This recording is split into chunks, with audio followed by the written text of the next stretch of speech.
Painted application ધોરણ 6 થી 12ના વિદ્યાર્થીઓ માટે અપડેટ થઈ ચૂકી છે. આ એપ્લિકેશનમાં શું છે?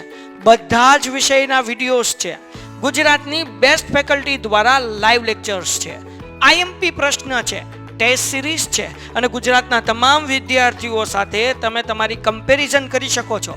ગેમિફિકેશન છે અને બીજું ઘણું બધું. તો તમે એપ્લિકેશન ડાઉનલોડ ન કરી હોય તો ડિસ્ક્રિપ્શનમાં લિંક આપી છે. હમણાં જ પ્લે સ્ટોર ઉપર જાઓ અને એપ્લિકેશન ડાઉનલોડ કરો. ઘરે બેઠીને સરસ મજાનું ગુજરાતની જોરદાર ફેકલ્ટી સાથે ભણો, સારા માર્ક્સે પાસ થાઓ. આ બીજો અવરોધ, આ ત્રીજો અવરોધ, આ positive terminal, negative, positive, negative, positive, negative.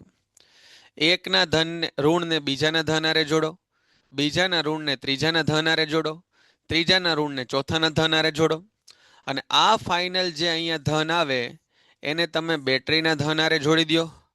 વચ્ચે જે કાંઈ સાધનની જરૂર પડે એ બધા જોડી દો અને આ ઋણ છેડાને બેટરીનો ઋણ, જો આ બેટરીનો ઋણ કહેવાય, એની હારે જોડી દો. તો આ પ્રકારના જોડાણને શ્રેણી જોડાણ કહેવાય. બરાબર? ત્રણ અવરોધોને આપણે શ્રેણીમાં જોડ્યા, R1, R2 અને R3. આ ત્રણ અવરોધોને આપણે શ્રેણીમાં જોડ્યા. બરાબર? હવે જુઓ તમે, આ ત્રણ અવરોધો જેને આપણે શ્રેણીમાં જોડ્યા એની એક વાત તમારે યાદ રાખવાની છે કે આ બધામાંથી વહેતો પ્રવાહ એ સમાન હોય. પ્રવાહ કેવો હશે? બધામાંથી વહેતો પ્રવાહ સમાન હશે. અને આ બધા વચ્ચે વિદ્યુત સ્થિતિમાનનો તફાવત કેવો હશે? અલગ અલગ હશે. કેટલો કેટલો હશે વિદ્યુત સ્થિતિમાનનો તફાવત? અહીંયા V1, અહીંયા V2, અહીંયા V3 અને અહીંયા બેટરીનો વિદ્યુત સ્થિતિમાનનો તફાવત લઈ લઈએ આપણે V. બરાબર?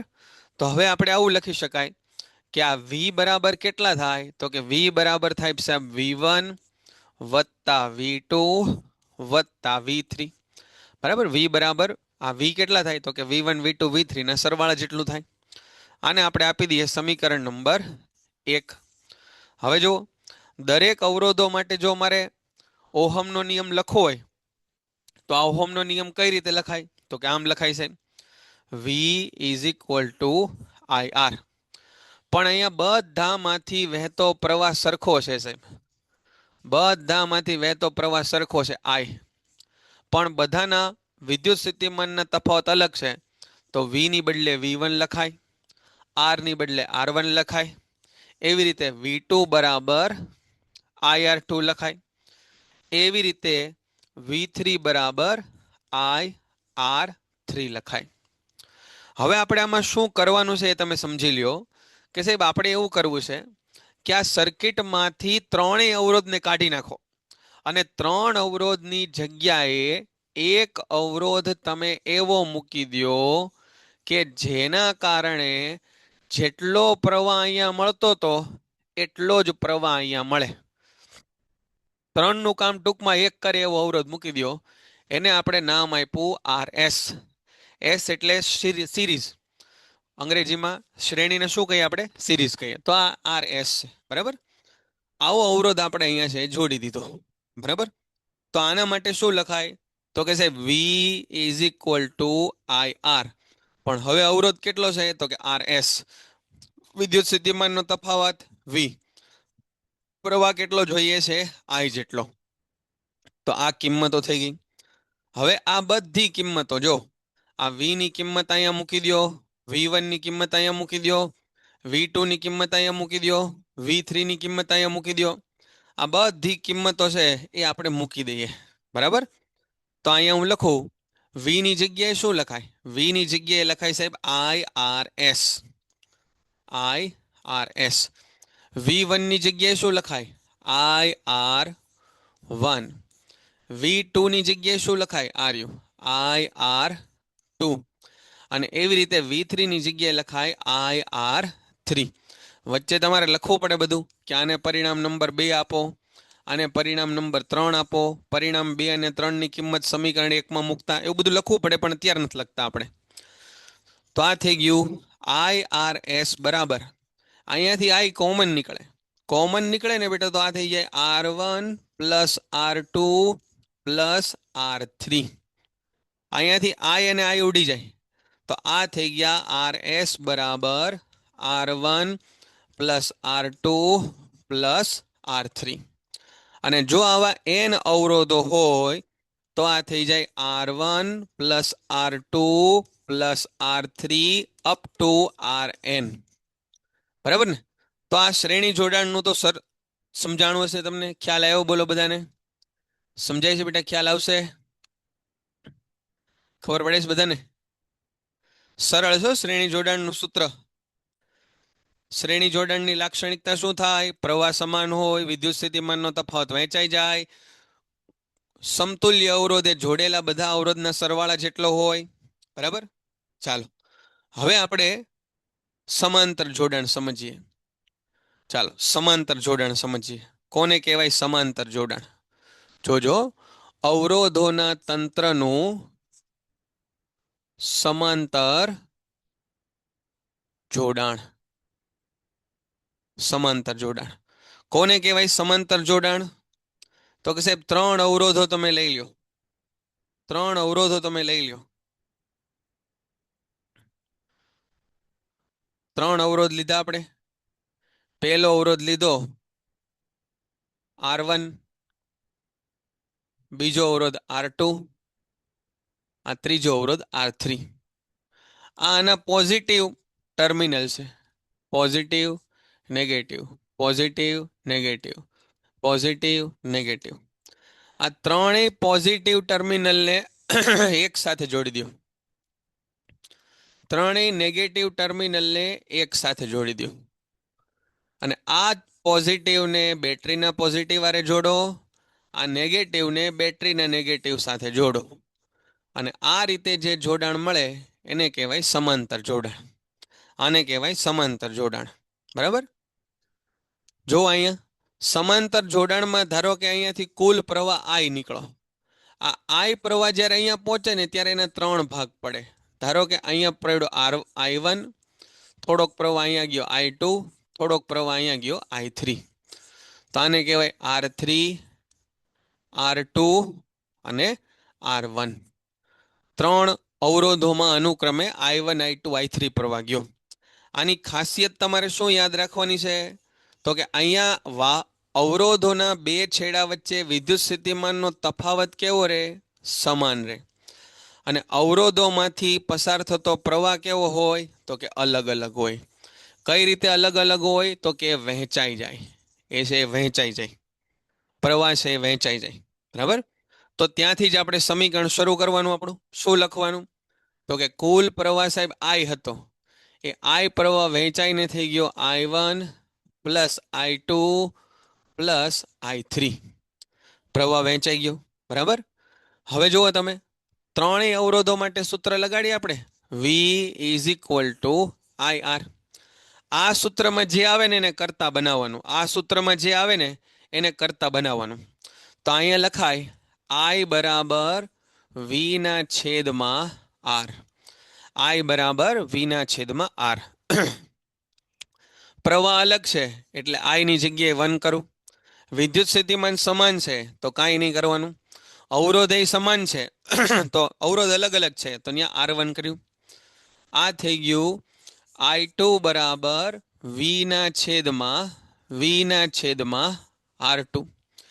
અહીંયા આગળ થઈ ગયું I3 બરાબર V ના છેદમાં R3. બરાબર? તો પ્રમાણમાં સરળ છે. હવે શું કરવાનું છે બેટા આપણે?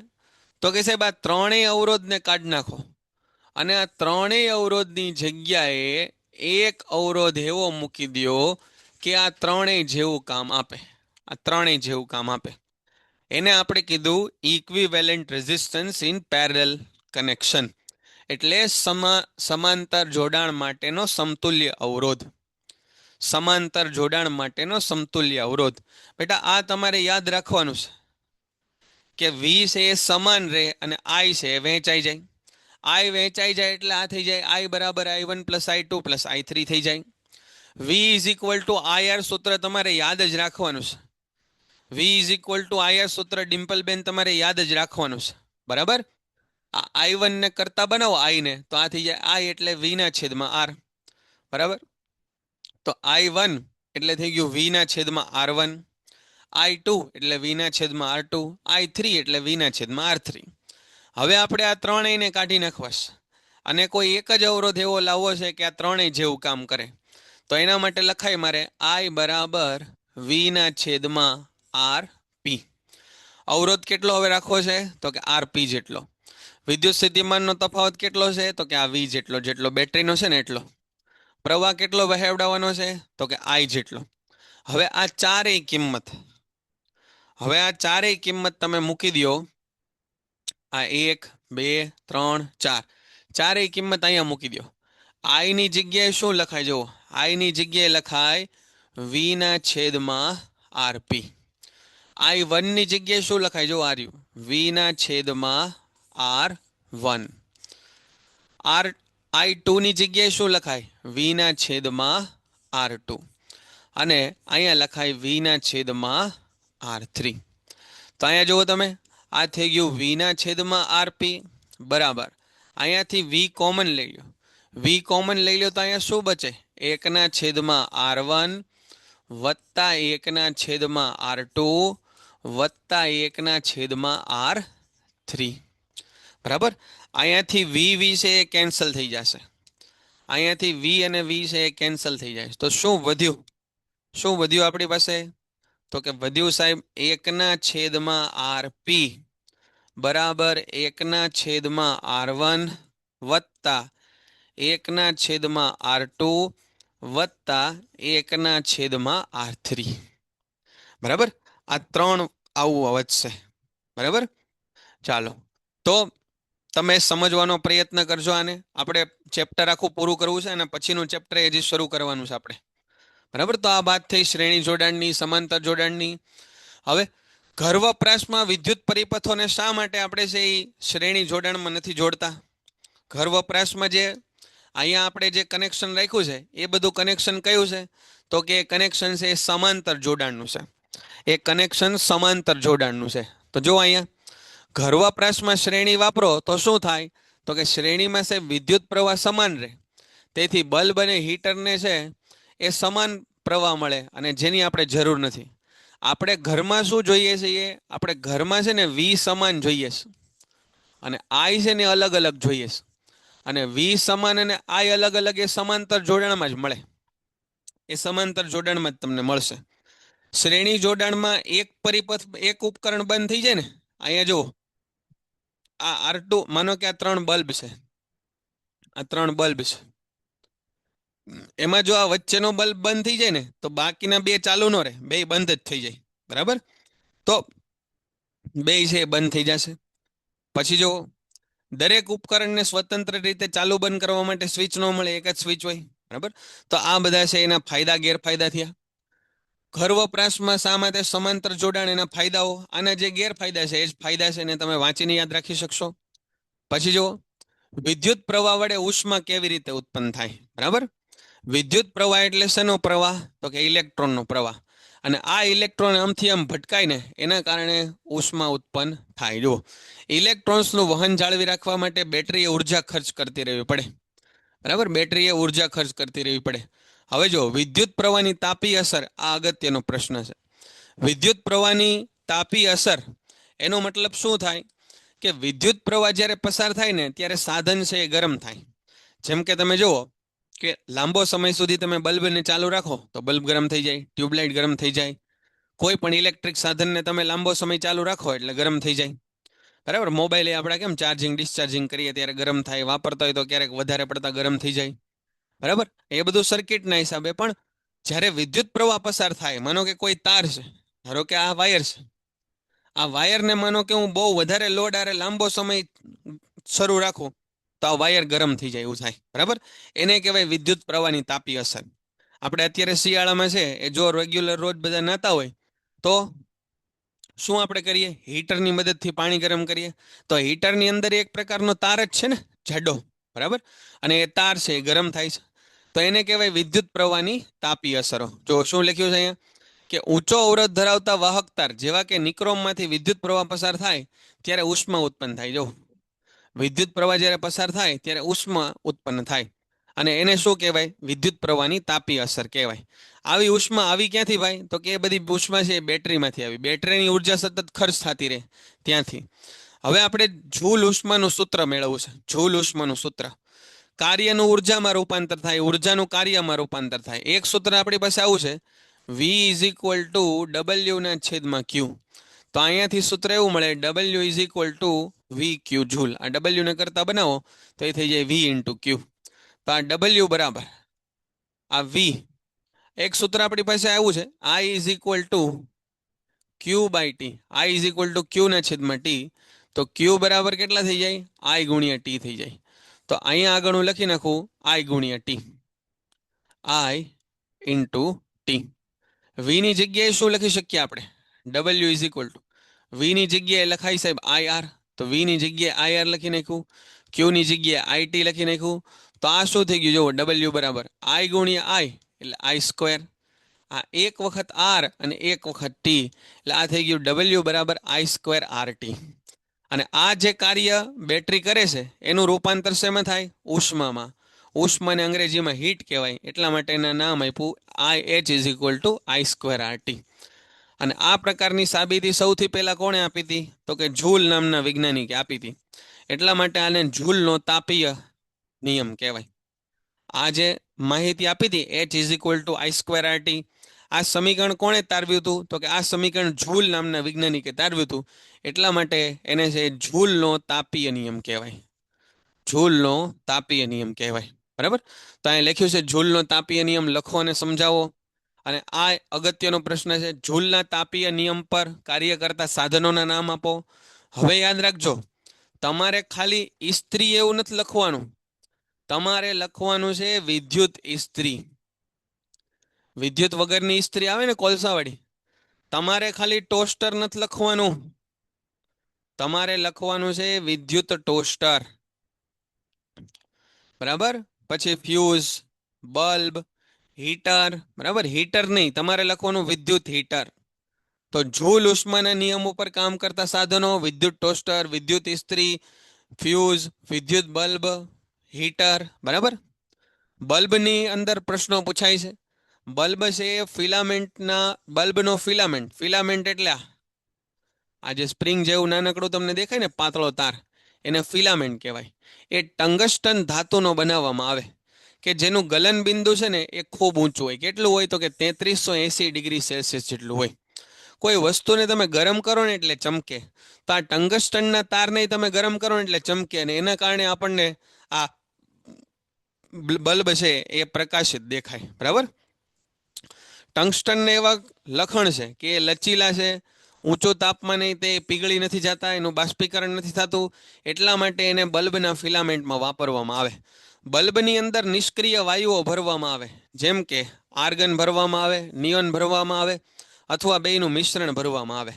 બલ્બને તમે છે આમનેમ જગાવો, માનો કે આ ઉપરનું કવર તમે ન રાખો અને આમનેમ જગાવો, તો આ ટંગસ્ટન છે એમાંથી ટંગસ્ટન ઓક્સાઇડ બની જાય અને એ તરત તૂટી જાય અને આ બલ્બ છે એ બળી જશે. એટલા માટે બલ્બને આ રીતે અવાહક માધ્યમની અંદર રાખવામાં આવે, અવાહક વાયુઓ ભરેલા હોય એની અંદર. બરાબર? અવાહક એવું તો નહીં કહે, પણ કહેવાય કે શું? નિષ્ક્રિય વાયુઓ ભરેલા હોય એની અંદર, નિષ્ક્રિય, કે જે પ્રક્રિયા કરે નહીં ટંગસ્ટન સાથે. તો આ વાત થઈ. પછી ફ્યુઝ. ફ્યુઝ એટલે શું થાય? તો કે ભાઈ મોંઘા ઉપકરણો છે. ઘણી વાર કેવું થાય, આપણે એવું કહીએ ને કે ભાઈ વોલ્ટેજ વધી ગયા, પ્રવાહ વધી ગયો. તો આવા વોલ્ટેજ વધી જવાના કારણે ઘણી વાર છે એ સાધનો બળી જાય, જેમ કે પંખો બળી જાય, ટ્યુબલાઇટ બળી જાય, એવું થાય. તો આપણે એક કામ કર્યું, માનો કે આપણું છે ટીવી છે. બરાબર? ઘણું મોંઘું, માનો કે આપણું 52 ઇંચનું ટીવી છે. બરાબર? 50,000 રૂપિયાનું આવ્યું છે. તો ભાઈ આની અંદર પ્રવાહ આવતો હશે, એ પ્રવાહ જો એકાએક વધી જાય તો આ ટીવી છે એ પતી ગયું, આપણા 50,000 પડી ગયા. બરાબર? પણ એની બદલે આપણે શું કર્યું? તો કે વચ્ચે એક ખાસ પ્રકારનો તાર જોડી દીધો. અહીંયા અલગ વચ્ચે એક ખાસ પ્રકારનો તાર આપણે જોડી દીધો, અલગ પ્રકારનો, અહીંયા અલગ તાર જોડી દીધો. હવે આ તાર છે ને એ જ્યારે નિશ્ચિત પ્રવાહ એનામાંથી પસાર થાય ને એટલે આ તાર પીગળી જશે. આ તારની ખાસિયત એવી છે કે જ્યારે આમાંથી અમુક ચોક્કસ પ્રવાહ કરતાં વધારે પ્રવાહ પસાર થાય ને ત્યારે તાર ઓગળી જાય. અને આ તાર ઓગળી જાય કે તૂટી જાય એટલે હવે વધારાનો પ્રવાહ અહીંયા જઈ શકે નહીં. તો આપણે શું કરીએ કે ભાઈ માનો કે 3 એમ્પિયર કરંટ સહન કરવાની આની કેપેસિટી છે, કામ કરે છે એ ધારો કે 2 એમ્પિયર ઉપર કામ કરે છે, તો આપણે આને ઉદાહરણ તરીકે 2.5 એમ્પિયર તરીકે સેટ કરી દીધું કે ભાઈ આનું મૂલ્ય છે ને એ 2.5 કરતાં વધે ને એટલે આ બળી જાય. આ ફ્યુઝ બળી જાય એટલે આગળ હવે ટીવીમાં કરંટ જશે નહીં, તો ટીવી બચી ગયું. હવે તમારે આ 2 રૂપિયાનો 5 રૂપિયાનો ફ્યુઝ બદલાવાનો રહે. બરાબર. ફ્યુઝ છે શું છે તો કે ખૂબ ઓછા અવરોધવાળો યોગ્ય ગલનબિંદુ ધરાવતો તાર છે. ફ્યુઝ એટલે એક તારનો ટુકડો ભાઈ. જો ફ્યુઝ એટલે એક તારનો ટુકડો જેનો અવરોધ પ્રમાણમાં કેવો છે? ઓછો છે. એને હંમેશા શ્રેણીમાં જોડવામાં આવે, યાદ રાખજો. એનું કામ શું છે તો કે અનાવશ્યક ઊંચા પ્રવાહથી ઉપકરણોને થતું નુકસાન છે એ બચાવે. બરાબર. શેનો બનાવવામાં આવે તો કે મિશ્ર ધાતુ અને ધાતુ જેવી કે એલ્યુમિનિયમ, તાંબુ, લોખંડ, સીસુ વગેરેના તારનો ટુકડો હોય છે. એલ્યુમિનિયમ, તાંબુ, લોખંડ, સીસુ વગેરેનો. અને આ ફ્યુઝ પોતે પીગળી જાય એટલા માટે પછી સાધનોને નુકસાન થાય નહીં. ફ્યુઝનું રેટિંગ એ એમ્પિયરમાં આવે. જો fuse 1 ampere, 2 ampere, 3 ampere, 5 ampere એવી રીતે વાપરવામાં આવે. ફ્યુઝના છેડે પોર્સેલિન અથવા એના જેવા અવાહક પદાર્થોના કાર્ટ્રિજ રાખવામાં આવે. આ જે દેખાય છે ને તમને ફ્યુઝની અંદર, અહીંયા આપ્યો તો ફોટો, આ ફ્યુઝના અવાહક આવરણ છે. આ જે દેખાય છે ને તમને, બરાબર, અવાહક આવરણ છે. અહીંયા છે એ તાર હશે, તાર બાંધેલો છે. બરાબર. તો આ ફ્યુઝ છે એક પ્રકારે, આવા તમે તમારા ઘરે તે કદાચ જોયા હશે. પછી એવું વિદ્યુત પાવર. વિદ્યુત પાવર એટલે શું તો કે વિદ્યુત ઉર્જા જે દરે ખર્ચાય તેને વિદ્યુત પાવર કહેવાય. પાવરની વ્યાખ્યા તમે 9મા ધોરણમાં આવી જોઈ હતી કે પાવર એટલે સાહેબ કાર્યના છેદમાં સમય. પાવર એટલે શું થાય તો કે સાહેબ કાર્યના છેદમાં સમય. પણ આ જ વાત જો આપણે વિદ્યુત માટે કરવી હોય તો પાવરને આપણે આમ લખી શકીએ, પાવર એટલે વિદ્યુત ઉર્જાના છેદમાં સમય. પાવર એટલે વિદ્યુત ઉર્જા એના છેદમાં સમય. બરાબર. પાવર એટલે વિદ્યુત ઉર્જાના છેદમાં સમય. તો જો અહીંયા લખ્યું પાવર એટલે કાર્યના છેદમાં સમય.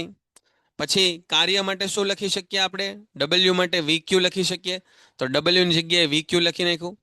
પછી આ ક્યુ બાય ટી છે એની જગ્યાએ તો શું લખી શકીએ? ક્યુ બાય ટી ની જગ્યાએ તો સાહેબ આઈ લખી શકીએ.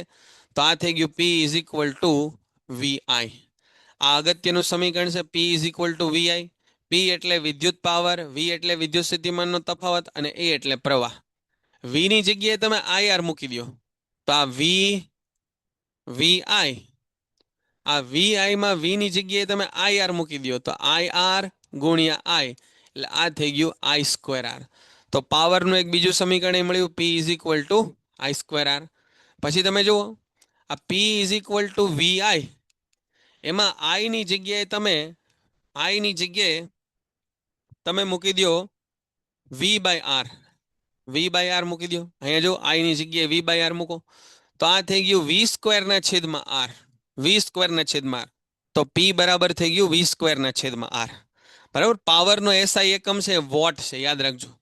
પાવરનો એસઆઈ એકમ છે વોટ છે.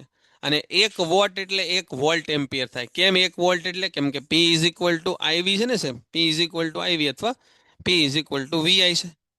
તો પી ઇઝ ઇક્વલ ટુ વીઆઈ હોય તો આનો એકમ વોટ થાય, આનો એકમ વોલ્ટ થાય, આનો એકમ એમ્પિયર થાય. તો 1 વોટ બરાબર 1 વોલ્ટ એમ્પિયર થાય. જોજો અહીંયા આ વોટ છે અને આ વોલ્ટ છે. બરાબર. આ વોટ છે અને આ વોલ્ટ છે. એમાં આપણને કન્ફ્યુઝન હોવું જોઈએ નહીં. વોટ એ પાવરનો એકમ છે અને વોલ્ટ એ વિદ્યુત સ્થિતિમાનનો એકમ છે. બરાબર. પછી વિદ્યુત ઉર્જા કોને કહેવાય? બરાબર. વિદ્યુત ઉર્જા એટલે પાવર ગુણ્યા સમય. બરાબર. તો આપણે આવું લખીએ કે પી ઇઝ ઇક્વલ ટુ ડબલ્યુ ના છેદમાં ટી સાહેબ. આ ડબલ્યુ એટલે આપણા માટે અત્યારે વિદ્યુત ઉર્જા. તો ડબલ્યુ એટલે કેટલા થાય? પી ઇન્ટુ ટી. આ પી નો એકમ થાય વોટ, કાર્યનો એકમ થાય સેકન્ડ. તો આમ તો ભાઈ વિદ્યુત ઉર્જાનો એકમ છે ને એ વોટ સેકન્ડ થાય. આ ડબલ્યુ લખ્યું એ કાર્ય માટે છે, આ ડબલ્યુ લખ્યું એ એકમ માટે છે. તો આ છે વોટ સેકન્ડ થાય. વોટને બીજું શું લખાય? વોટને આપણે શું લખી શકીએ તો કે એને આપણે લખી શકીએ વોટ એટલે કાર્ય. કાર્યને આપણે નાનો એકમ છે એને મોટો બનાવો છે તો આને લખી નાખીએ કિલો વોટ સેકન્ડ. આ વોટને મોટો બનાવો, નાનો એકમ છે વોટ સેકન્ડ, તો કિલો વોટ સેકન્ડ. હજી એકમને મોટો બનાવો તો સમયનો એકમ મોટો બનાવો તો આ થઈ ગયું કિલો વોટ આવર. કિલો વોટ આવર એને આપણે નામ આપીએ છીએ યુનિટ. તમારા ઘરે જો લાઇટ બિલ આવતું હોય ને અને એ લાઇટ બિલને તમે જોજો તો એમાં લખેલું હશે કે ગયા વર્ષે વીજળીનો વપરાશ કેટલા યુનિટ, આ વખતે વીજળીનો વપરાશ કેટલા યુનિટ. બરાબર.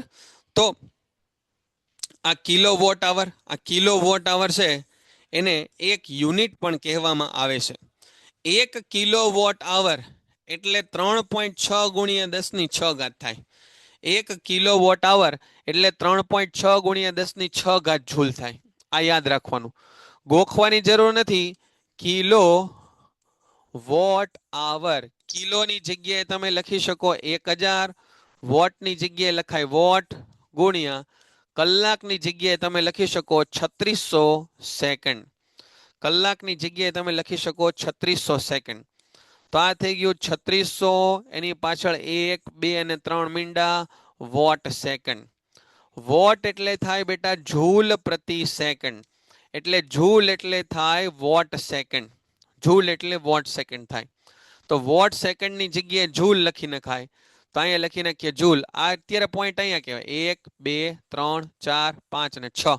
6 સ્થાન ખસેડો એટલે 3.6 ગુણ્યા 10⁶ જૂલ, આટલો જવાબ આવે. બરાબર, 1 યુનિટ અથવા 1 કિલો વોટ આવરનો.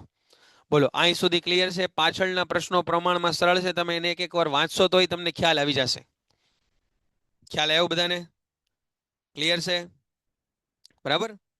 તો આ રીતે આપણે ધીરે ધીરે જોતા જઈએ. 2-4 કન્ફર્મ જ આજની ચર્ચામાંથી હું તમને પેપર લઈને આવજો. વાર્ષિક પરીક્ષાનું જ્યારે પેપર જાય ને ત્યારે પેપર લઈને આવજો. હું તમને બતાવીશ કે જો આ લેક્ચર આપણો એમાંથી આ 2 માર્કનું, આ 3 માર્કનું જે કાંઈ ચર્ચા કરી એમાંથી આવશે ને આવશે. 100% એની અંદર પ્રશ્નો આપણને મળવા પાત્ર છે.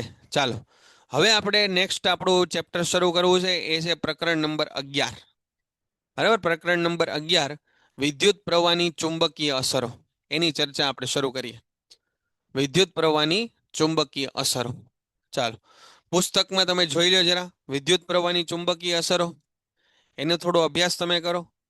બરાબર, ત્યાં સુધી આપણે વિદ્યુત પ્રવાહની ચુંબકીય અસરો એની ફાઇલ 11.1 શું કહે છે? રકમ વાંચો. કોઈ વિદ્યુત બલ્બના ફિલામેન્ટમાંથી 0.5 એમ્પિયર વિદ્યુત પ્રવાહ વહે છે. જો તો અહીંયા પહેલા તો તમારે લખવાનું કઈ કિંમત આપી છે? 0.5 એમ્પિયર પ્રવાહ વહે છે. પહેલી આપી છે કિંમત 0.5 એમ્પિયર. પછી કીધું છે કે 10 મિનિટ સુધી વહે છે. તો સમય આપ્યો છે, સમય t બરાબર 10 મિનિટ.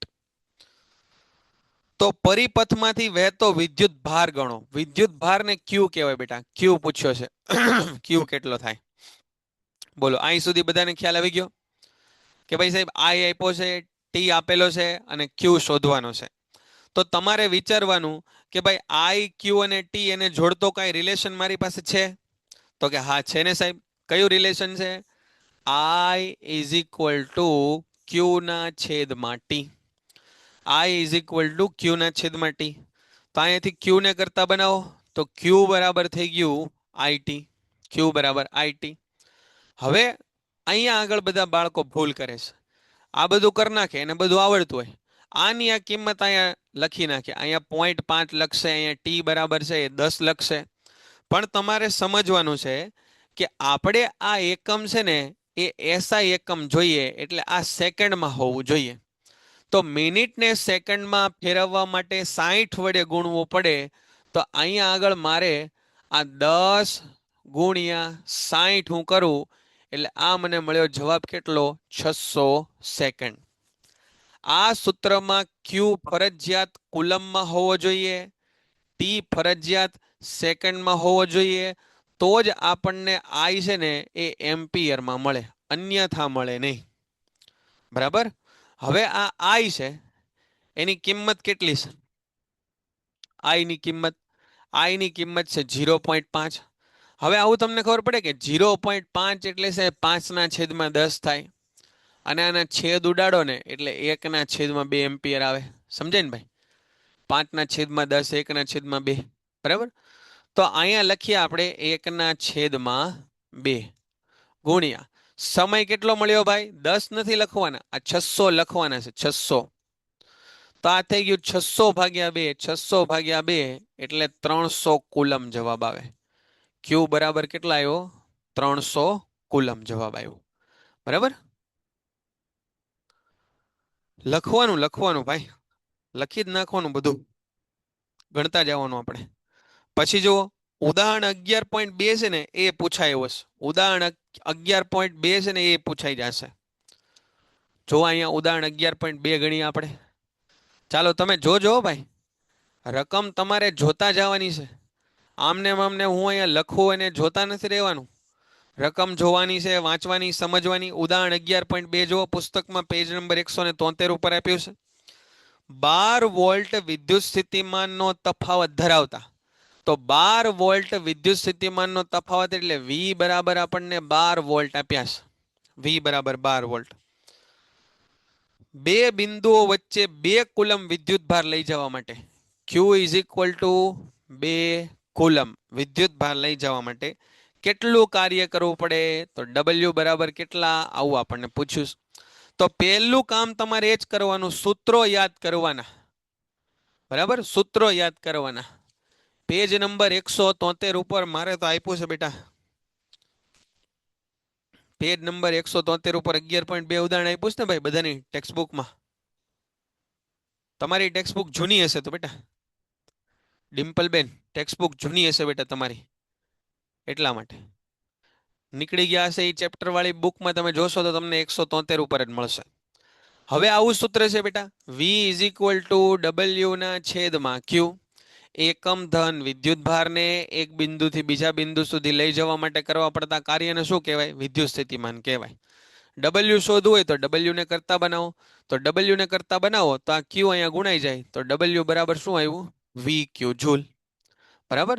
તો આ W બરાબર V એટલે કેટલા? V એટલે 12 ગુણ્યા Q એટલે કેટલા? 2. તો આ W બરાબર થઈ ગયું 12 દુ 24. ઘણા 12 દુ 24 લખે પણ આ હું ગણ્યું એને પોતાને ખબર જ નથી. બરાબર? તો અહીંયા આગળ આપણો એકમ કાર્યનો એકમ આવે જૂલ.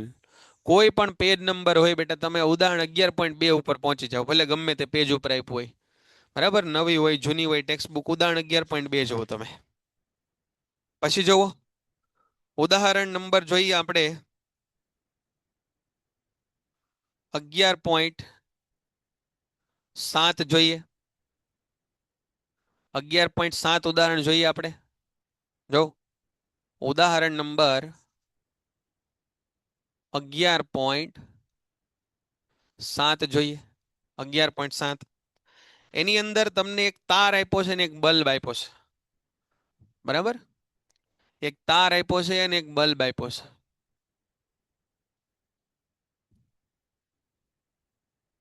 એક બલ્બ આપ્યો છે, એક તાર આપ્યો છે. એને જોડી દીધો છે બેટરી સાથે. બેટરીને જોડી દીધી છે એમીટર સાથે. એને જોડી દીધું છે સ્વિચ સાથે. બરાબર? બલ્બ ને આ બેને આમ આગળ પાછળ મેં દોર્યું છે, તમે ચિંતા ન કરતા. હવે આપણને કીધું છે કે બેટરી છે ને સાહેબ એ 6 વોલ્ટની છે. બેટરી 6 વોલ્ટની એટલે આપણને આપી દીધું V બરાબર 6 વોલ્ટ. આનો અવરોધ છે ને, બલ્બનો અવરોધ એ 20 ઓહમ છે. બલ્બનો અવરોધ 20 ઓહમ છે. અને આ તાર છે ને એનો અવરોધ છે 4 ઓહમ છે. તારનો અવરોધ 4 ઓહમ છે. તો શું શોધવાનું કીધું છે? પહેલું કીધું છે કુલ અવરોધ શોધો. પહેલું આપણને કીધું છે કુલ અવરોધ શોધવાનો છે. પહેલો પ્રશ્ન આ પૂછ્યો છે. બીજો પ્રશ્ન પૂછ્યો છે પરિપથમાંથી વહેતો પ્રવાહ શોધો. એટલે કે ભાઈ અહીંયાથી કેટલો કુલ પ્રવાહ વહેશે ને એ આપણે શોધવાનું છે. અહીંયાથી વહેતો પ્રવાહ કેટલો હશે એ શોધવાનો છે. અને ત્રીજું કીધું છે કે વિદ્યુત બલ્બના બે છેડા વચ્ચે અને વાહકના છેડા વચ્ચે વિદ્યુત સ્થિતિમાનનો તફાવત શોધવાનો છે. જો બેટા આ બે શ્રેણીમાં જોડેલા છે અને શ્રેણીમાં જોડેલા છે એટલે અહીંયા વિદ્યુત સ્થિતિમાનનો તફાવત અલગ હશે, ધારો કે V1, અને અહીંયા વિદ્યુત સ્થિતિમાનનો તફાવત અલગ હશે, ધારો કે છે V2 છે. સમજાણું? બરાબર? તો આપણે આ શોધવાના છે. V1 કેટલા થાય અને V2 કેટલા થાય આ આપણે શોધવાનું છે બરાબર. જોજો હવે સૌથી પહેલા તો આપણને એ ખબર પડવી જોઈએ બેટા, આ દાખલો પૂછાણો છે અથવા આની જેવો દાખલો થોડી રકમ બદલાવીને. સૌથી પહેલા આપણને એ ખબર પડવી જોઈએ કે આ બે છે ને એ શ્રેણી જોડાણમાં જોડેલા છે. સૌથી પહેલી તો આપણને મગજમાં એ ખબર પડવી જોઈએ કે આ બે છે એ શ્રેણી જોડાણમાં જોડેલા છે. અને શ્રેણી જોડાણના સમતુલ્ય અવરોધનું સૂત્ર કેટલું થાય, શું થાય? તો કે એ થાય સાહેબ R બરાબર R1 પ્લસ R2. હે ને, બે અવરોધ છે તો R1 પ્લસ R2 લખીએ, વધારે હોત તો વધારે લખત. તો અહીંયા હું લખું RS. આ RS કયો કે કુલ અવરોધ કયો. R1 એટલે કેટલા 20 અને R2 એટલે કેટલા 4. તો કુલ અવરોધ મળી ગયો સાહેબ આપણને 20 ને 4 24. એકમ લખવાનું ભૂલવાનું નહીં, ઓહમ. 24 ઓહમ અવરોધ આપણને મળી ગયો. ચાલો જુઓ, આ થઈ ગયું આપણું કામ. હવે બીજો પ્રશ્ન આપણે સમજીએ આમાં. શું કહે છે બીજો પ્રશ્ન? તો બીજો પ્રશ્ન કહે છે કે ભાઈ પ્રવાહ શોધો. તો પ્રવાહ શોધવાનો છે આપણે V is equal two IR સૂત્ર ઉપરથી શોધવાનો છે. V is equal two IR સૂત્ર ના, આજે કાંઈ યુટ્યુબમાં લેક્ચર નહીં હોય બેટા, આજે આ જ લેક્ચર છે આપણો. V is equal two IR. V કેટલા આપેલા છે આપણને? V આપેલા છે 6 વોલ્ટ. પ્રવાહ આપણે શોધવો છે. કુલ અવરોધ કેટલો મળ્યો? તો કે એ મળ્યો સાહેબ 24. તો આ થઈ ગયું 6/24. 6/24 બરાબર I. છેદ ઉડાડો, છેદ ઉડાડો ભાઈ. જોવો 6 ચોક 24. તો I બરાબર કેટલા આવ્યા? 1/4 એમ્પિયર. 1/4 ભાગ એટલે કેટલા થાય? 25 પૈસા, બરાબર ને? તો આ થઈ ગયા 0.25 એમ્પિયર. બરાબર, આ જવાબ મળી ગયો. હવે જો આ શોધવાનું છે V1 અને V2. તો હમણાં આપણે શ્રેણી જોડાણનું સૂત્ર તારવ્યું ને, એની અંદર આપણે આવું લખ્યું હતું ને, V is equal two IR. V અલગ હોય એટલે V ની જગ્યાએ V1 લખાય. I સમાન હોય એટલે I ને I લખાય. અને R અલગ અલગ હોય એટલે R1 લખાય. એવી રીતે અહીંયા લખાય V2 is equal two IR2. V1 is equal two IR1 લખાય અને V2 is equal two IR2 લખાય. બરાબર. V1 એટલે કેટલા? તો કે એ તો શોધવાના છે ને ભાઈ. હા તો શોધી કાઢીએ. I કેટલા છે જો આર્યા? 1/4. 0.25 નો લખાય, ભાઈ છેદ ઉડાડવામાં તકલીફ પડે એટલે 1/4 લખાય. R1 કેટલા છે બેટા? જો 20. તો અહીંયા લખી કાઢો 20. આ થઈ ગયા 20. 4 × 20. તો V1 બરાબર કેટલા આવી ગયા? 5 વોલ્ટ. V1 બરાબર આવી ગયા 5 વોલ્ટ. સમજાણું? એવી રીતે આ V2 જો, I એટલે કેટલા સાહેબ? 1/4 ગુણ્યા R2 એટલે કેટલા છે? R2 તો કે છે સાહેબ 4. તો આ 4 ઉડી ગયા. તો V2 બરાબર કેટલા આવ્યા? 1 વોલ્ટ આવ્યા. હવે જ્યારે તમે જુઓ આ V1 અને V2 નો સરવાળો કરો, 5 અને 1 6. તો એ 5 અને 6 એ કેટલા થાય? સોરી, 5 અને 1. 5 અને 1 એટલે 6. એ આ V જેટલા જ થવા જોઈએ 6. એ નો થાય તો જવાબ છે એમાં વિદ્યુત પરિપથ આપણને દોરવાનો કીધો છે. વિદ્યુત પરિપથ દોરો. પ્રશ્ન એવો છે, તમે કરજો તો પ્રયાસ. 2 વોલ્ટના 3 વિદ્યુત કોષ, 3 વિદ્યુત કોષ, એને એક 4 ઓહમ, એક 8 ઓહમ અને એક 12 ઓહમ ના અવરોધ, આ બધા અવરોધો પ્લગ કળ એટલે સ્વિચ, પ્લગ કળ શ્રેણીમાં જોડેલા છે. આ પેલા તો તમારે દોરવાનું છે. શ્રેણીમાં જોડેલા છે. આ બધી વસ્તુ શ્રેણીમાં જોડીશ. 2 વોલ્ટના 3 કોષો જોડેલા છે. તેના અવરોધમાંથી પસાર થતા વિદ્યુત પ્રવાહ માટે એ મીટર તથા 12 ઓહમના અવરોધને વિદ્યુત સ્થિતિમાનનો તફાવત. ચાલો એ મીટર જોડેલું છે આમાં, એ મીટર જોડેલું છે અને શોધવાનું છે તો કે 12 ઓહમના અવરોધના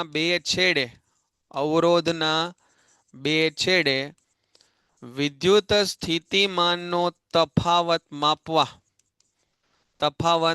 માપવા વોલ્ટ મીટર જોડેલું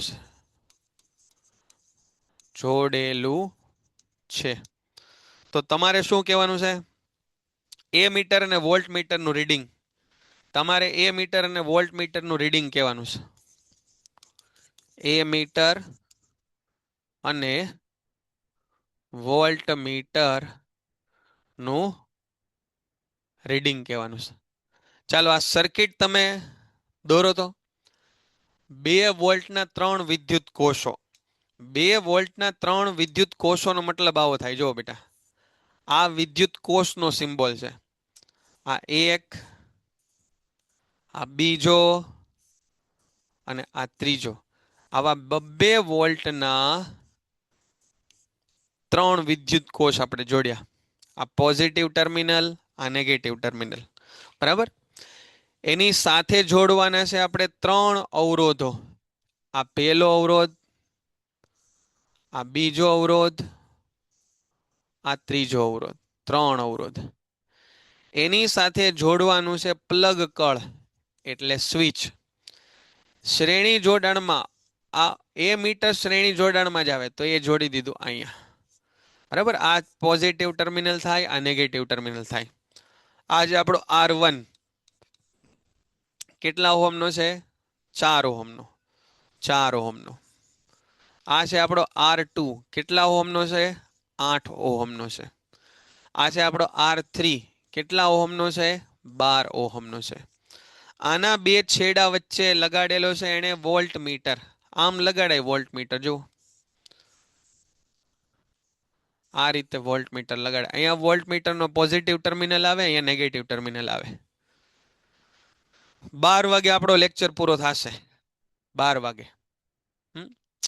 ચાલો, આ આકૃતિ સમજાણી બેટા? આ આકૃતિનો 1 માર્ક મળે.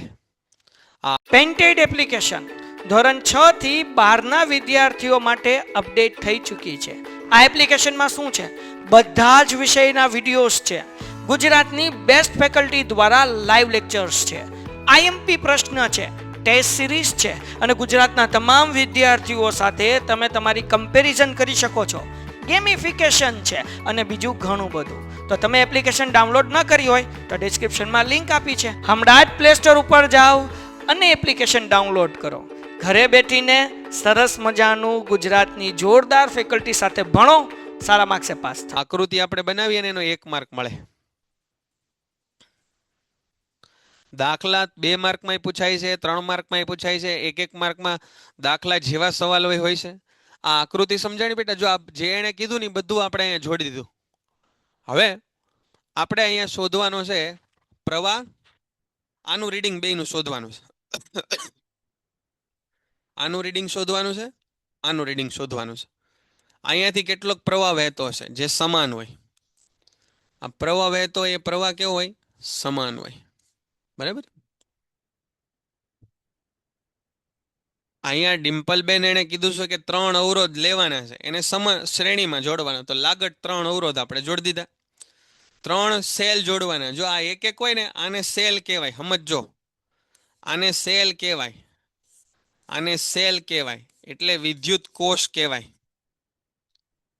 તેવા એને 3 કોષ જોડવાનું કીધું બેન, એટલે આપણે 3 કોષ જોડી દીધા. અહીંયા સ્વિચ પ્લગ કળ એટલે સ્વિચ જોડવાની કીધી. એ મીટર જોડવાનું કીધું અને આ 12 ઓહમના 2 છેડા વચ્ચે વોલ્ટ મીટર જોડવાનું કીધું. બાકી ક્યાંય વોલ્ટ મીટર નથી જોડવાનું. ચાલો એક સ્ટેપ તો તમે ગણતા જાવ. ચાલો, પહેલી વસ્તુ મને કહો કે આના 2 છેડા વચ્ચે વિદ્યુત સ્થિતિમાનનો તફાવત ક્યાં? કુલ અવરોધ કયો આનો? આ પહેલા તો શ્રેણી જોડાણમાં જોડેલું છે. તો મને આનો કુલ અવરોધ તમે મને કહો. આર ટોટલ કેટલો થાય? કુલ અવરોધ કેટલો થાય આનો? શ્રેણી જોડાણનો કુલ અવરોધ કેટલો હોય? તો કે સાહેબ 3 અવરોધોના સરવાળા જેટલો હોય. એટલે કે R1 plus R2 plus R3 જેટલો હોય. કરો સરવાળો કરો ભાઈ. R1 એટલે કેટલા? 4. R2 એટલે કેટલા? 8. R3 એટલે કેટલા? 12.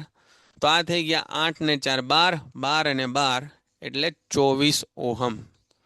તો ટોટલ અવરોધ કેટલો આવ્યો સાહેબ? તો કે 24 ઓહમ અવરોધ આવ્યો ટોટલ. બરાબર, સરસ. ચાલો હવે મને કોઈ કહેશે કે અહીંયા કુલ વોલ્ટેજ કેટલા થાય? અહીંયા કુલ 6 વોલ્ટ થાય. કુલ વોલ્ટ કેટલા થાય? 6 વોલ્ટ થાય. હવે જુઓ, આપણે આમાં પ્રવાહ શોધવો છે. કુલ કેટલો પ્રવાહ આમાંથી પસાર થાય એ શોધવું છે. તો એ પ્રવાહ માટે શું લખાય? તો કે આ લખાય સાહેબ સૂત્ર, V is equal two IR. કુલ પ્રવાહ શોધવો હોય તો અવરોધ એ કેટલો લેવાનો? કુલ. કેટલા વોલ્ટ છે ટોટલ? 6 વોલ્ટ છે સાહેબ. પ્રવાહ તો કે તો શોધવો છે. અવરોધ કેટલો છે કુલ? તો કે સાહેબ 24 ઓહમ છે. કરતા બનાવો આઈને, તો આઈને કરતા બનાવો તો 6 તો અહીંયા છે જ, તે 24 છેદમાં વયા જાય. તો આ થઈ ગયા 6 ચોક 24 એટલે 1/4. બરાબર, 1/4. તો I બરાબર કેટલા આવ્યા? 0.25 એમ્પિયર. 0.25 એમ્પિયર. સમજાણું આ બધાને? જો હમણાં ગણ્યો તો એવો જ દાખલો છે. 0.25 એમ્પિયર પ્રવાહ આવ્યો, અથવા 1/4. બરાબર. હવે કોઈ મને કહેશે કે આ V3 કઈ રીતે શોધીએ? આના બે છેડા વચ્ચે વિદ્યુત સ્થિતિમાનનો તફાવત V3 કહી દો. તો આપણે V3 શોધવું હશે તો કયું સૂત્ર લગાડવું? આ પ્રશ્નોની થોડી પ્રેક્ટિસ આપણે કરવી પડશે. 2 માર્કમાં 3 માર્કમાં દાખલા એક લગભગ દર વર્ષે જોવામાં આવ્યા જ છે. અને એ દાખલા પણ કેવા હોય છે? બેઠા પુસ્તકના હોય છે. બેઠા. હમણાં આપણે જે દાખલો ગણ્યો ને એની અંદર ધારો કે છે એ 10 મિનિટ હતી, તો પરીક્ષામાં જે પૂછાણા ને 2 દાખલા એની અંદર 5-5 મિનિટ આપી હતી. હવે લ્યો એમાં શું કરી લેવું કયો? 10 મિનિટની બદલે 5 મિનિટ કે એમાં શું થઈ ગયું? બરાબર. તો આ રીતે આમાં પ્રશ્નો આપણે સોલ્વ કરી શકીએ. હા, PDF મોકલી દઈશું આપણે આજે. ગઈકાલે મોકલી હતી પણ એ ટેકનિકલ ઇસ્યુના કારણે કાલે સેન્ડ ન થઈ શકી. બાકી બધી 4 મૂકી હતી, એમાંથી એક જ લગભગ આવી. બાકી 4 PDF મેં કાલ મૂકી હતી. હવે જો 12મું ચેપ્ટર, વિદ્યુત પ્રવાહની ચુંબકીય અસરો. બરાબર, વિદ્યુત પ્રવાહની ચુંબકીય અસરો. વિદ્યુત પ્રવાહની ચુંબકીય અસરોનો મતલબ શું થાય? કે જ્યારે જ્યારે વાહક તારમાંથી વિદ્યુત પ્રવાહ પસાર થાય ત્યારે એની આસપાસ ચુંબકીય ક્ષેત્ર ઉત્પન્ન થાય. જ્યારે જ્યારે વાહકમાંથી વિદ્યુત પ્રવાહ પસાર થાય ત્યારે એની આજુબાજુ ચુંબકીય ક્ષેત્ર ઉત્પન્ન થાય. એનો મતલબ એવો થયો કે ધારો કે આ તારમાંથી પ્રવાહ પસાર થાય છે હાલમાં. ઉદાહરણ તરીકે આ તારમાંથી હાલમાં માનો કે પ્રવાહ પસાર થાય છે, તો આની આજુબાજુ છે ને ચુંબકીય ક્ષેત્ર, એટલે ટૂંકમાં તાર ચુંબક બની ગયો. ટૂંકામાં સમજો કે તારમાંથી પ્રવાહ પસાર થાય તો તાર ચુંબક બની જાય. તમને એમ થાય હે સાહેબ એવું? તો પછી બધી વસ્તુને તાર ચોંટાડી લેવો જોઈએ ને? હા, ચોંટાડી લે. પણ આ ચુંબક છે એ નિર્બળ હોય થોડું. હે, આ ચુંબક છે એ નિર્બળ હોય. 1/4 કરો ને બેટા ડિમ્પલબેન, 1/4 કરો તો કેટલા આવે? 1નો ભાગાકાર તમે 4 હારે કરો તો જવાબ 0.25 આવે ને? તમે 1નો ભાગાકાર 4 હારે કરો, 1/4 તમે કરો તો શું જવાબ આવે? 0.25 આવે ને? અહીંયા ભાગનો હાલે એટલે ભાગમાં 100 ને અહીંયા આવ્યા. બરાબર, 4 દુ 8, 2 વધ્યા, આ મીંડો આવ્યું, 4 પંચા 20.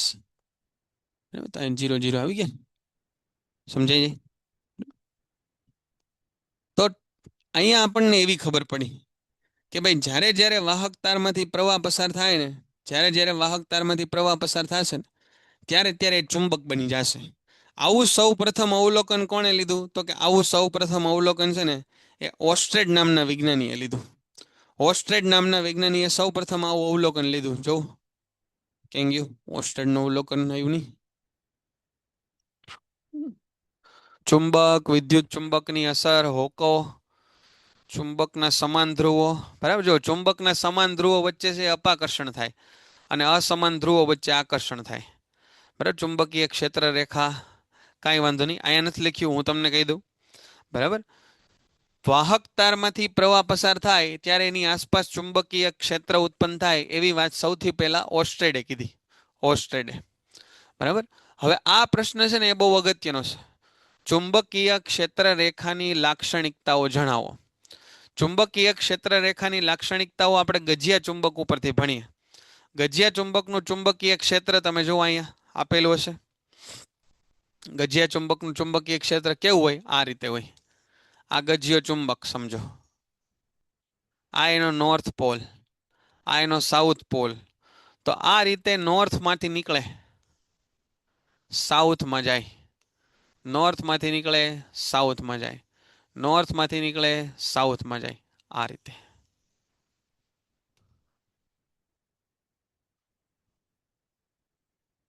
બરાબર? આ રીતની ચુંબકીય ક્ષેત્ર રેખાઓ તમારે દોરવાની. બરાબર? અહીંયાથી આમ જ નીકળવું જોઈએ, આમ જ બહાર નીકળવું જોઈએ, અને અહીંયા જ અંદર જવું જોઈએ. અહીંયા જ અંદર જવું જોઈએ.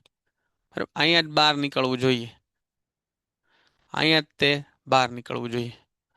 આ રીતે ચુંબકીય ક્ષેત્ર રેખાઓ તમારે દોરવાની.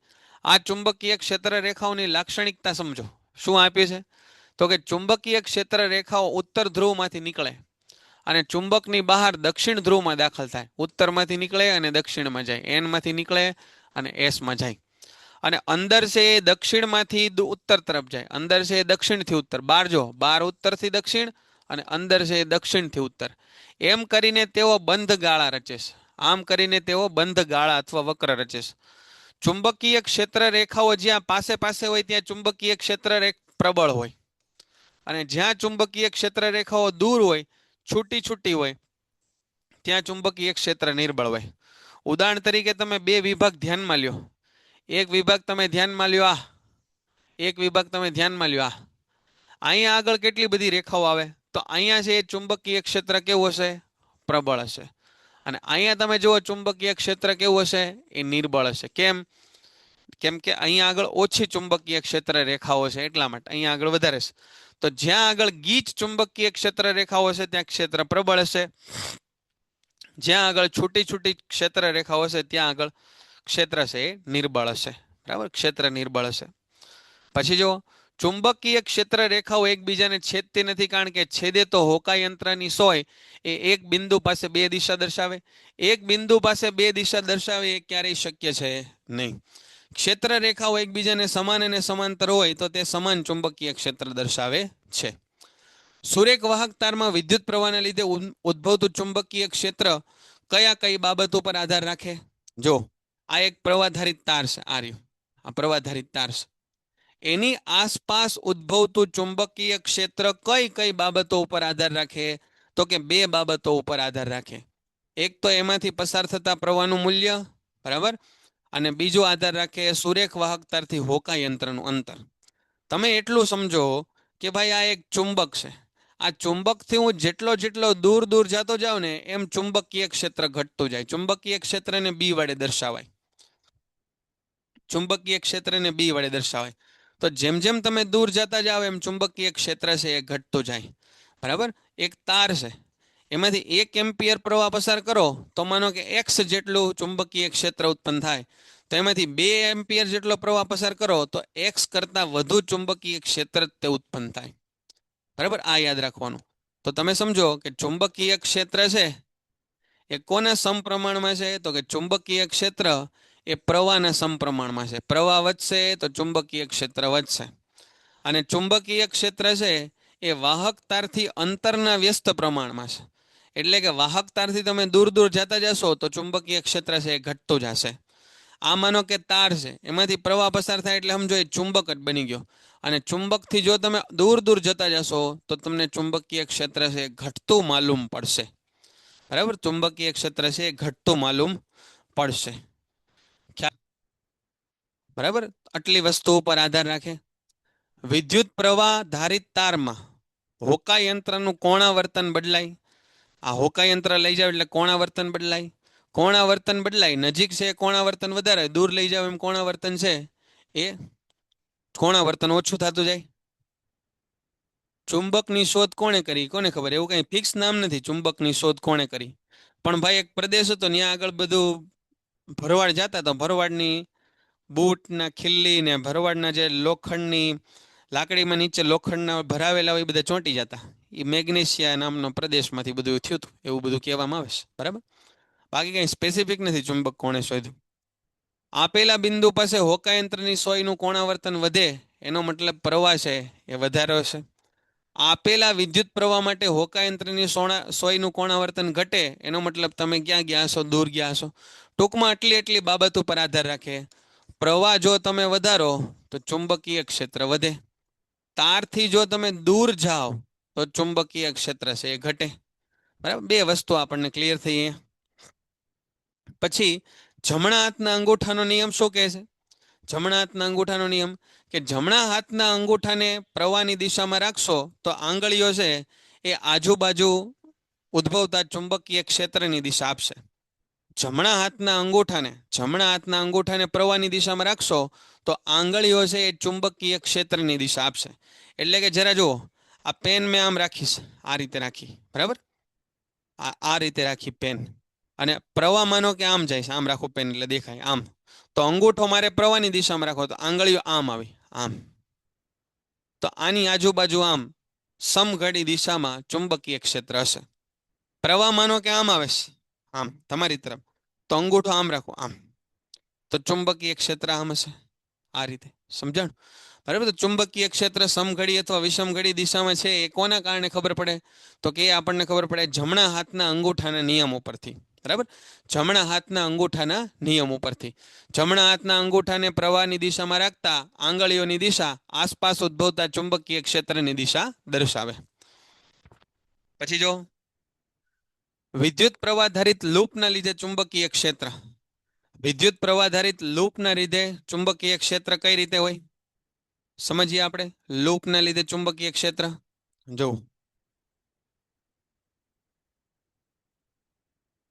જોજો,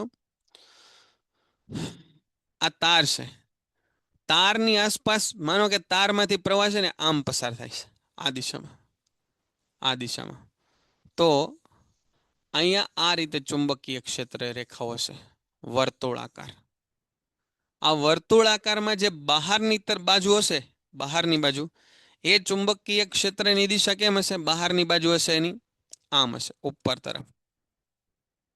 અને તારની પાછળ જો તમે જોશો, તારની પાછળ, તો ચુંબકીય ક્ષેત્ર રેખાઓ નીચે જતી હશે, આમ હશે, આમ. પાછળ છે એ નીચે, આગળ છે ઉપર, આમ, આવી રીતે. બરાબર.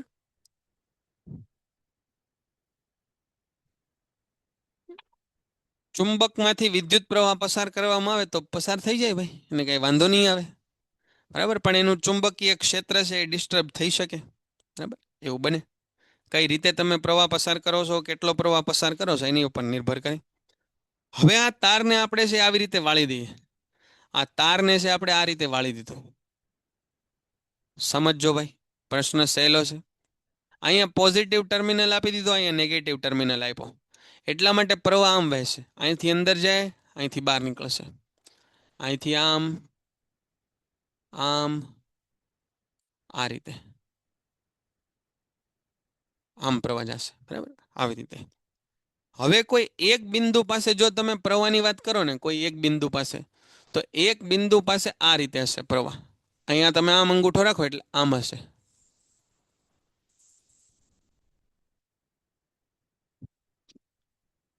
ચુંબકીય ક્ષેત્ર રેખાઓ આ રીતે હશે, સમકેન્દ્રીય વર્તુળાકાર સ્વરૂપે, અને આ રીતે છે સમકેન્દ્રીય વર્તુળાકાર સ્વરૂપે. બરાબર.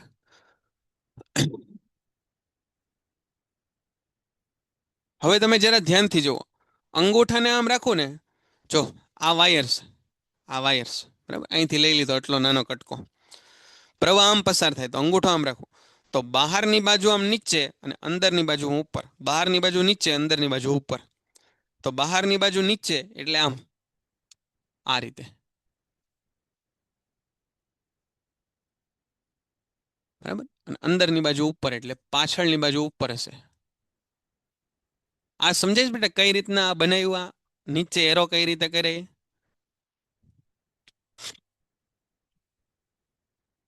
આ એરા સમજાય ને કઈ રીતે કર્યા? હવે આ ચુંબકીય ક્ષેત્ર રેખાઓ મોટી ને મોટી થતી જાય, જો આમ હેલો મોટી ને મોટી થતી જાય. બરાબર, હેલો હવે આ મુજબ દેખાશે, મોટી ને મોટી થાય એટલે આમ. અને સેન્ટર ઉપર આ ચુંબકીય ક્ષેત્ર રેખાઓ આમ આવશે. આ રીતે, સમજણ? તો આ પ્રમાણે તમારે આકૃતિ છે એ બનાવવાની છે, બરાબર? પહેલા એકવાર સમજી લેવાની આકૃતિ કેમ છે. પુસ્તકમાં આકૃતિ ખોટી આપીશ, પુસ્તકમાં આકૃતિ છે એ ખોટી આપેલી છે, બરાબર? પુસ્તકમાં આકૃતિ છે પેન્ટેડ એપ્લિકેશન ધોરણ 6 થી 12ના વિદ્યાર્થીઓ માટે અપડેટ થઈ ચૂકી છે. આ એપ્લિકેશનમાં શું છે? બધા જ વિષયના વિડીયોઝ છે. ગુજરાતની બેસ્ટ ફેકલ્ટી દ્વારા લાઈવ લેક્ચર્સ છે, આઈએમપી પ્રશ્ન છે, ટેસ્ટ સિરીઝ છે અને ગુજરાતના તમામ વિદ્યાર્થીઓ સાથે તમે તમારી કમ્પેરિઝન કરી શકો છો. ગેમિફિકેશન છે અને બીજું ઘણું બધું. તો તમે એપ્લિકેશન ડાઉનલોડ ન કરી હોય તો ડિસ્ક્રિપ્શનમાં લિંક આપી છે, હમણાં જ પ્લે સ્ટોર ઉપર જાઓ અને એપ્લિકેશન ડાઉનલોડ કરો. ઘરે બેઠીને સરસ મજાનું ગુજરાતની જોરદાર ફેકલ્ટી સાથે ભણો, સારા માર્ક્સે પાસ થાઓ. ખોટી આપેલી છે, એટલે તમે જરા ધ્યાન રાખજો. અહીંયા પોઝિટિવ ટર્મિનલ આ નેગેટિવ ટર્મિનલ. હવે વાંચો શું લખેલું છે અહીંયા આગળ. જ્યારે વિદ્યુત પ્રવાહધારિત વર્તુળાકાર લૂપમાંથી પ્રવાહ પસાર કરવામાં આવે ત્યારે તેની આસપાસ ચુંબકીય ક્ષેત્ર ઉત્પન્ન થાય. એ તો બધે ઉત્પન્ન થવાનું જ છે. નીચે જો બેટા, નીચે પ્રવાહ આમ જાય છે ને, આમ આમ, તો અહીંથી તાર બહાર કાઢી લીધો. જો આ તાર આમ બહાર કાઢ્યો, આમ પ્રવાહ જાય છે. તો જમણા હાથનો અંગૂઠો આમ રાખો, તો આ તારની પાછળ આંગળી ક્યાં ગઈ બેટા? નીચે. અને તારની આગળ આંગળી ઉપર. તો જો આગળની બાજુ ઉપર અને પાછળની બાજુ નીચે. ખબર પડી પ્રદીપભાઈ? આ આમ છે, આમ પ્રવાહ આમ, અંગૂઠો આમ રાખો, બરાબર? તો આગળ છે આંગળી ઉપર, પાછળ નીચે. હવે આપણે થોડીક મર્યાદા છે 2D માં દોરવાની, એટલા માટે. તો જો અહીંયા લખ્યું છે વિદ્યુત પ્રવાહધારિત વર્તુળાકાર લૂપ દ્વારા ઉત્પન્ન થતા ચુંબકીય ક્ષેત્રની ક્ષેત્ર રેખાઓ સમકેન્દ્રીય વર્તુળાકાર સ્વરૂપે હોય અને લૂપ પાસે સમકેન્દ્રીય હોય, એટલે લૂપ પાસે આ રીતે હશે. આપણે પ્લસ માઇનસ ઊંધું લીધું છે, એટલે આપણી ક્ષેત્ર રેખાઓ આમની બદલે આમ આવી હતી, બરાબર? આકૃતિ કોકને એમ થાય સાહેબ તમે તો આમ દોર્યું, અહીંયા એન આવે, જો અહીંયા NS લખવાનું ભૂલવાનું નહીં. અહીંયા NS આવ્યું, અહીંયા તો આકૃતિ સાહેબ ઊંધી આપી છે, તો એને પ્રવાહ ઊંધો લીધો છે ને એટલે આકૃતિ ઊંધી આપી છે, બરાબર? બાકી બે આકૃતિ સાચી જ છે, આ રીતે ને પેલી આકૃતિ તે. પછી જુઓ, વિદ્યુત પ્રવાહધારિત લૂપની આસપાસ દરેક બિંદુએ ઉત્પન્ન થતા ચુંબકીય ક્ષેત્રને દર્શાવવા માટે સમકેન્દ્રિત વર્તુળો તારથી દૂર જતા સતત ને સતત મોટા થતા જાય. જો આ સમકેન્દ્રીય વર્તુળો તારથી દૂર જાવે મોટા મોટા થતા જાય, અને જ્યારે તમે તારના સેન્ટર પાસે આવો ત્યારે એકદમ એ સુરેખા થઈ જાય. તો એટલા માટે અહીંયા વિદ્યુત પ્રવાહને સમપ્રમાણમાં હોય તથા આપણે જેમ લૂપથી દૂર જઈએ તેમ ઘટતું જાય. જ્યારે આપણે વર્તુળાકાર લૂપના કેન્દ્ર પાસે પહોંચીએ ત્યારે લગભગ એ સુરેખા થઈ જાય. જો આ રહ્યું, લૂપના કેન્દ્ર પાસે સુરેખા થઈ જાય. અહીં વિદ્યુત પ્રવાહધારિત તારના દરેક બિંદુએથી ઉદ્ભવતું ચુંબકીય ક્ષેત્ર લૂપના કેન્દ્ર પાસે સીધી રેખા જેવું દેખાય. અહીંયાથી ત્યાં સીધી રેખા બને, અહીંથી બને, સાઈડમાંથી બધેથી સીધી રેખા બને. જમણા હાથના અંગૂઠાનો નિયમનો ઉપયોગ કરીને તમે તપાસી શકો કે લૂપના અંદરના વિસ્તારમાં એક જ દિશામાં ચુંબકીય ક્ષેત્ર રેખા ઉત્પન્ન કરવામાં ફાળો આપે. અહીંયા જુઓ, પ્રવાહ તમે આમથી આમ લ્યો ને, આમ પ્રવાહ આમ, તો અહીંયા આમ આમ આમ એક જ દિશામાં ફાળો આપે. કેન્દ્ર પર એકબીજાને સહાય કરે, પરિણામે ચુંબકીય ક્ષેત્રની તીવ્રતા કેન્દ્ર ઉપર વધે. કેન્દ્ર ઉપર બધાનું ચુંબકીય ક્ષેત્ર ભેગું થાય એટલે કેન્દ્ર ઉપર ચુંબકીય ક્ષેત્ર વધે. વિદ્યુત પ્રવાહધારિત વર્તુળાકાર ગૂંચળાના કિસ્સામાં આંટાઓની ત્રિજ્યા લગભગ સમાન હોય તેમ માનીએ તો ગૂંચળામાં આંટાઓની સંખ્યા n હોય તો ઉદ્ભવતું ચુંબકીય ક્ષેત્ર n ગણું થાય. એક લૂપ લઈએ તો ઉદ્ભવતું ચુંબકીય ક્ષેત્ર b હોય, તો આવી હું જો 5 લૂપ લઈ લઉં, 5, તો 5b જેટલું ચુંબકીય ક્ષેત્ર ઉત્પન્ન થાય, ચુંબકીય ક્ષેત્ર વધે, બરાબર? તો જો અહીં લખ્યું છે કે ચુંબકીય ક્ષેત્ર આંટાની સંખ્યા n હોય તો ચુંબકીય ક્ષેત્ર n ગણું થાય. વિદ્યુત પ્રવાહને સમપ્રમાણમાં એટલે આ વધે તો આ વધે, આ r વધે તો આ ઘટે, બરાબર? ત્રિજ્યામાં ઘટાડો કરતા જઈએ આપણે. પછી જો સોલેનોઇડ. સોલેનોઇડ કોને કહેવાય? તો કે અલગ કરેલા અલગ કરેલા તાંબાના તારને અત્યંત નજીક વીંટાળી ઘણા વર્તુળાકાર આંટા વડે બનતા નળાકાર જેવી રચનાને સોલેનોઇડ કહેવાય. આ સ્પ્રિંગ જેવું જે સ્ટ્રક્ચર બનાવ્યું છે ને, સ્પ્રિંગ જેવું, બસ આને જ તે આપણે સોલેનોઇડ એવું નામ આપ્યું. આને જ આપણે સોલેનોઇડ એવું નામ આપ્યું, જે સ્પ્રિંગ જેવું સ્ટ્રક્ચર બનાવ્યું છે એમાં. અને જ્યારે એની અંદર તમે પ્રવાહ પસાર કરો ત્યારે આ પ્રમાણે ગજિયા ચુંબકમાં કેમ ચુંબકીય ક્ષેત્ર રેખાઓ ઉત્પન્ન થાય એ પ્રમાણેની ચુંબકીય ક્ષેત્ર રેખાઓ આમાં ઉત્પન્ન થાય. તો અહીંયા લખ્યું છે કે સોલેનોઇડના કારણે ઉદ્ભવતી ચુંબકીય ક્ષેત્ર રેખાઓ છે એ ગજિયા ચુંબક જેવી હોય છે. એટલા માટે ગજિયા ચુંબકનો એક છેડો કેમ એન હોય, એક છેડો એસ હોય, તો આમાં પણ એક છેડો એન અને એક છેડો એસ હોય. સોલેનોઇડના અંદરના વિસ્તારમાં ચુંબકીય ક્ષેત્ર રેખાઓ પરસ્પર સમાંતર હોય. જો આમ પરસ્પર સમાંતર હોય. એટલા માટે સોલેનોઇડની અંદર ચુંબકીય ક્ષેત્ર કેવું હોય? સોલેનોઇડની અંદર ચુંબકીય ક્ષેત્ર છે એ સરખું હોય, સમાન ચુંબકીય ક્ષેત્ર હોય. પછી ઇલેક્ટ્રોમેગ્નેટ એટલે શું થાય? તો કે નરમ લોખંડના સળિયાના ગર્ભ પર વીંટાળેલા અલગ કરેલા તાંબાના તારના ગૂંચળા વડે બનતા ચુંબકને ઇલેક્ટ્રોમેગ્નેટ કહેવાય. આ સ્પ્રિંગની વચ્ચે તમે નરમ લોખંડ રાખી દો ને, નરમ લોખંડ, તો આ ચુંબક બની જાય. જ્યાં સુધી એમાંથી પ્રવાહ ચાલુ રહે ત્યાં સુધી ચુંબક રહે, પ્રવાહ બંધ થઈ જાય તો ચુંબક એ બંધ થઈ જાય. એટલા માટે એને ઇલેક્ટ્રોમેગ્નેટ કહેવાય. ઇલેક્ટ્રોમેગ્નેટનો મતલબ શું થાય? જ્યાં સુધી પ્રવાહ ચાલુ રહે ત્યાં સુધી એની અંદરથી કરંટ, એની અંદર ચુંબકીય ક્ષેત્ર ઉત્પન્ન થાય. ચુંબકીય ક્ષેત્રમાં મૂકેલા વિદ્યુત પ્રવાધારિત વાહક પર લાગતું બળ, બરાબર, ચુંબકીય ક્ષેત્રમાં મૂકેલા વિદ્યુત પ્રવાધારિત વાહક પર લાગતું બળ, એને આપણે સમજીએ. જો શું કીધું છે, અને આ છે એસ છે. તો ચુંબકીય ક્ષેત્ર હંમેશા શું હોય? આમ હોય, એન થી એસ તરફ હોય. આ ચુંબકીય ક્ષેત્રની દિશા છે. ચુંબકીય ક્ષેત્રની દિશા એન થી એસ તરફ. કૌશલભાઈ, E is equal to MC એવું કાંઈ ન હોય. E is equal to MC square આવે, હો ને? એ આઈન્સ્ટાઈનનું રિલેટિવિટીનું સૂત્ર છે, બરાબર. દળમાંથી કઈ રીતે ઉર્જા બને ને ઉર્જામાંથી કઈ રીતે દળ બને ને એનું સૂત્ર છે, જેનું હાલના તબક્કે આપણે કંઈ કામ છે નહીં. આ ચુંબકીય ક્ષેત્ર છે. હવે આની અંદર સાંભળજો, આ ચુંબક છે એ કોને આકર્ષે? તો કે ચુંબક છે ને સાહેબ, એ આકર્ષે લોખંડને. હું એક કામ કરું, આની વચ્ચે આ રીતે એક એલ્યુમિનિયમનો સળિયો મૂકી દઉં. એલ્યુમિનિયમનો સળિયો, બોલો, આ ચુંબક એલ્યુમિનિયમના સળિયા ઉપર બળ લગાડે ખરું? હમણાં 10 મિનિટમાં પૂરો થશે લેક્ચર. આ ચુંબક એલ્યુમિનિયમના સળિયા ઉપર બળ લગાડે ખરું? ન લગાડે. ન લગાડે ને ભાઈ. લોખંડ ઉપર બળ લાગે, એલ્યુમિનિયમ ઉપર બળ ન લગાડે. તો બળ ન લાગે તો એ હલનચલન નહીં કરે, બરાબર. પણ જો એવું જોવામાં આવ્યું કે જો સાહેબ આની અંદરથી પ્રવાહ પસાર કરવામાં આવે, જો આની અંદરથી સાહેબ પ્રવાહ પસાર કરવામાં આવે અહીંયાથી, આ એન એસ તમે ગમે ત્યાં મૂકી શકો. અત્યારે આપણે આ લીધી છે, બરાબર. જોઈએ હવે. ડાબા હાથની અંગૂઠો અને બે આંગળી પરસ્પર લંબ રહે તે રીતે પ્રસારો. તો જો ડાબા હાથનો અંગૂઠો અને આંગળી પરસ્પર લંબ રહે તે રીતે પ્રસાર્યા, બરાબર. હવે આપણે ફાધર મધર ચાઇલ્ડ રૂલ તમને કીધું છે. Father mother child. આ છે અંગૂઠો, આ છે પહેલી આંગળી, આ છે બીજી આંગળી. અંગૂઠો એફ એટલે બળ, એ તો આપણે શોધવાનું છે. એમ એટલે મેગ્નેટિક ફિલ્ડ એટલે ચુંબકીય ક્ષેત્ર, અને સી એટલે કરંટ એટલે પ્રવાહ. પહેલી આંગળીને ચુંબકીય ક્ષેત્રની દિશામાં રાખો. તો જો ચુંબકીય ક્ષેત્ર ક્યાં છે બેટા? ઉપર. તો પહેલી આંગળી, ડાબો હાથ લેવાનો છે, ડાબો. તો પહેલી આંગળીને રાખી ચુંબકીય ક્ષેત્રની દિશામાં. બીજી આંગળીને પ્રવાહની દિશામાં. પ્રવાહ છે ને આમ આવે, સળિયો એકચ્યુઅલમાં આમ છે.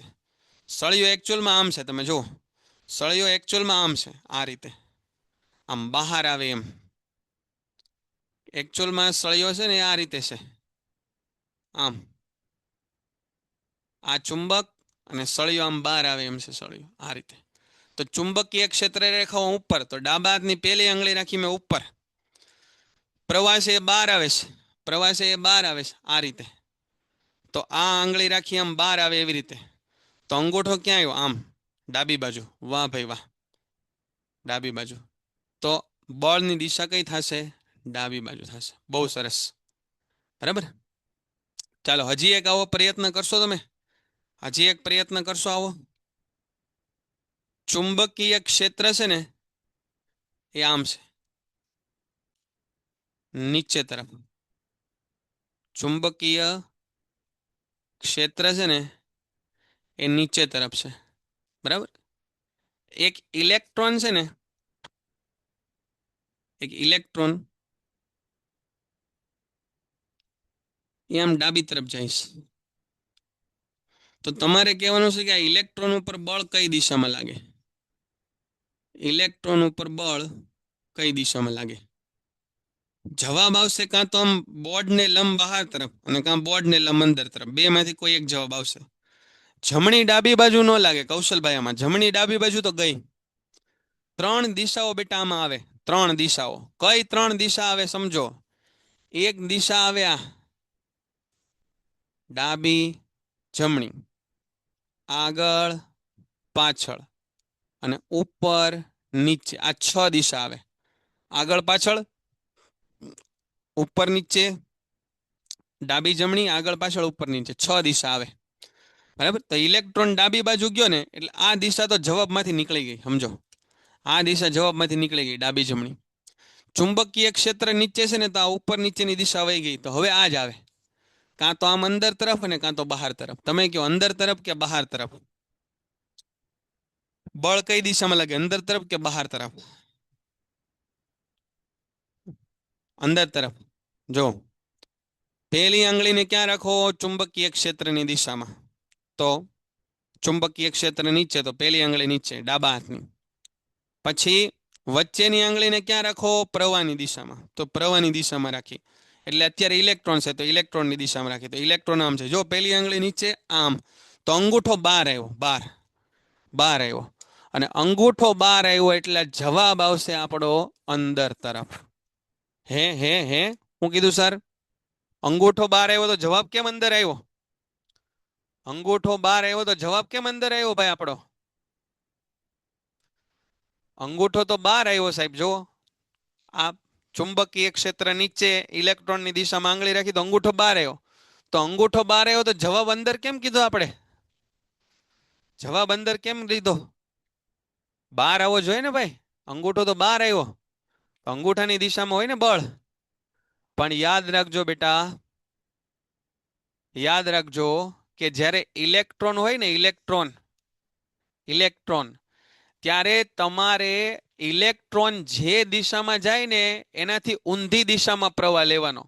એટલે કે તમારે આ દાખલામાં ચુંબકીય ક્ષેત્ર તો નીચે લેવાનું જેમ આપેલું છે એમ, પણ ઇલેક્ટ્રોન ડાબી બાજુ જાય છે ને, ઇલેક્ટ્રોન ડાબી બાજુ, એટલા માટે તમારે પ્રવાહની દિશા જમણી બાજુ લેવાની. હવે દાખલો ગણો, હવે ગણો. જો પહેલી આંગળી ચુંબકીય ક્ષેત્રની દિશામાં, બીજી આંગળી છે એ પ્રવાહની દિશામાં, તો અંગૂઠો અંદર જાય. સમજાણું? હે ને? યાદ રાખજો. બાકી કાંઈ ન કરવું હોય ને તો ખાલી એટલું યાદ રાખવાનું, ઇલેક્ટ્રોન હોય ને, ઇલેક્ટ્રોન, ત્યારે દિશાઓ બદલી નાખવાની. ઇલેક્ટ્રોન જ્યારે આવે ને ત્યારે દિશાઓ છે એ બદલી નાખવાની. આ જે આપણે વાત કરી એ વાત હતી વિદ્યુત પ્રવાહ ધારિત તાર ઉપર બળ લાગે એની વાત હતી. બરાબર. ચુંબકીય ક્ષેત્રનો ઉપયોગ થતો એવા કયા કયા સાધનો છે? એવા સાધનો છે વિદ્યુત મોટર, વિદ્યુત જનરેટર, સ્પીકર, માઇક્રોફોન, આ બધા સાધનો છે. બરાબર. તો આ બધું તો જૂનો સિલેબસ છે, એ બધું તો આપણામાંથી નીકળી ગયું છે અત્યારે, એટલે એની કંઈ ચિંતા છે નહીં. આપણે ઉલટ સુલટ પ્રકારનો પ્રવાહ. એક પ્રશ્ન આપણો બચે છે ઘરેલું વિદ્યુત પરિપથ. એ ઘરેલું વિદ્યુત પરિપથને આપણે નેક્સ્ટ લેક્ચરમાં છે જોશું. બરાબર. એકદમ સરળ પ્રશ્ન છે. બરાબર. તો આટલું કામ રાખીએ અહીંયા. પેન્ટેડ એપ્લિકેશન ધોરણ 6 થી 12ના વિદ્યાર્થીઓ માટે અપડેટ થઈ ચૂકી છે. આ એપ્લિકેશનમાં શું છે? બધા જ વિષયના વિડીયોઝ છે. ગુજરાતની બેસ્ટ ફેકલ્ટી દ્વારા લાઈવ લેક્ચર્સ છે. આઈએમપી પ્રશ્ન છે, ટેસ્ટ સિરીઝ છે અને ગુજરાતના તમામ વિદ્યાર્થીઓ સાથે તમે તમારી કમ્પેરિઝન કરી શકો છો. ગેમિફિકેશન છે અને બીજું ઘણું બધું. તો તમે એપ્લિકેશન ડાઉનલોડ ન કરી હોય તો ડિસ્ક્રિપ્શનમાં લિંક આપી છે, હમણાં જ પ્લે સ્ટોર ઉપર જાઓ અને એપ્લિકેશન ડાઉનલોડ કરો. ઘરે બેઠીને સરસ મજાનું ગુજરાતની જોરદાર ફેકલ્ટી સાથે ભણો, સારા માર્ક્સે પાસ થાઓ.